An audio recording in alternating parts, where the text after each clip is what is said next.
दोस्तों, आज की कहानी है रामायण से शूर्पणखा की बेइज्जती। तो कहानी पूरी सुनिएगा।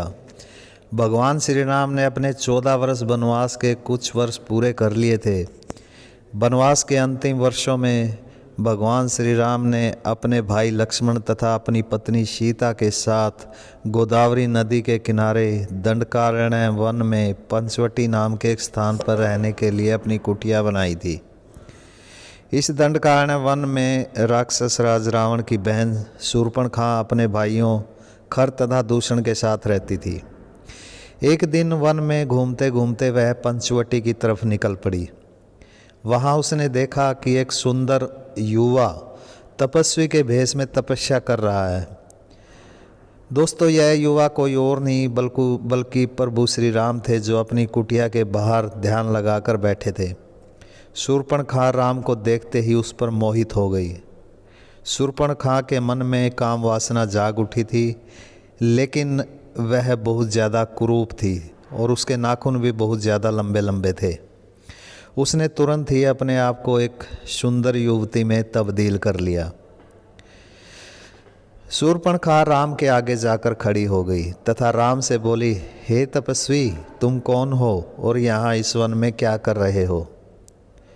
राम ने बड़े ही विनम्र भाव से उत्तर दिया, हे देवी, मैं अयोध्या का राजकुमार राम हूँ और अपने पिता की आज्ञा से 14 वर्ष का वनवास काट रहा हूँ। दोस्तों, कहानी को लाइक तथा चैनल को सब्सक्राइब ज़रूर कर दीजिए। प्रभु श्री राम आपकी सभी मनोकामनाएं पूर्ण करेंगे। यह सुनकर शूर्पणखा ने कहा, तुम कोई भी हो, मुझे तुम्हारा रूप भा गया है और मैं तुमसे विवाह करना चाहती हूँ। शूर्पणखा ने राम को बताया कि मैं राक्षस राज रावण की बहन शूर्पणखा हूँ तथा यहाँ अपने भाई खर तथा दूषण के साथ इस दंडकारण्य वन में रहती हूँ। तुम मुझसे विवाह कर लो। राम ने बड़े ही नर्म शब्दों में कहा, हे देवी, मुझे माफ़ करना, मैं पहले से ही शादीशुदा हूँ और मैं यहाँ इस वन में अपनी पत्नी तथा भाई के साथ रहता हूँ, इसलिए मैं तुमसे शादी के बारे में सोच भी नहीं सकता। शूर्पणखा ने कहा, कोई बात नहीं, तुम अपनी पत्नी को त्याग दो और मुझसे शादी कर लो। राम ने कहा, हे देवी, मैं तो तुमसे शादी नहीं कर सकता, लेकिन मेरा भाई लक्ष्मण मेरे साथ ही रहता है। वह भी रूपवान है तथा गुणों में मुझसे बेहतर है। वह पास में ही लकड़ियाँ काट रहा है, तुम उसके पास चली जाओ और उसके आगे विवाह का प्रस्ताव रखो। यह सुनकर शूर्पणखा पास में ही लकड़ी काट रहे लक्ष्मण के पास चली जाती है। लक्ष्मण के रूप को देखकर उसके मन में फिर से काम वासना जाग उठती है और वह लक्ष्मण के सामने विवाह का प्रस्ताव रखती है। लक्ष्मण उसका प्रस्ताव मना कर देता है। शूर्पणखा फिर से श्री राम के पास आती है और लक्ष्मण के मना करने के बारे में बताती है। लक्ष्मण भी उसके पीछे पीछे कुटिया तक श्री राम के पास आ जाता है। तब तक सीता भी कुटिया से बाहर आ चुकी है, बाहर निकल आती है। राम फिर से शूर्पणखा को शादी करने से मना कर देता है। शूर्पणखा को अब क्रोध आ जाता है। वह राम से कहती है कि तुम दोनों भाई मेरा विवाह प्रस्ताव ठुकरा कर अच्छा नहीं कर रहे हो। तुम दोनों में से अगर कोई एक मुझसे शादी नहीं करेगा तो मैं इस औरत यानी सीता को ही खा जाऊंगी। इसके मरने के बाद तो तुम्हें मुझसे शादी करनी ही पड़ेगी। यह कहकर वह सीता की तरफ आगे बढ़ती है। सीता की तरफ जाते देख लक्ष्मण अपनी तलवार निकालकर शूर्पणखा का नाक काट देता है। शूर्पणखा क्रोध में रोती हुई वहाँ से चली जाती है। राम लक्ष्मण से कहता है, भाई, यह अच्छा नहीं हुआ। वह राक्षस राज रावण की बहन थी। अब हमें इस वन में बड़ी ही सावधानी से रहना पड़ेगा। उधर शूर्पणखा अपनी कटी हुई नाक लेकर दंडकारण्य वन में अपने असुर भाई खर तथा दूषण के पास पहुंचती है। खर उसका हाल देखकर उससे पूरी बात पूछता है कि बहन, तुम्हारा हाल यह किसने किया है?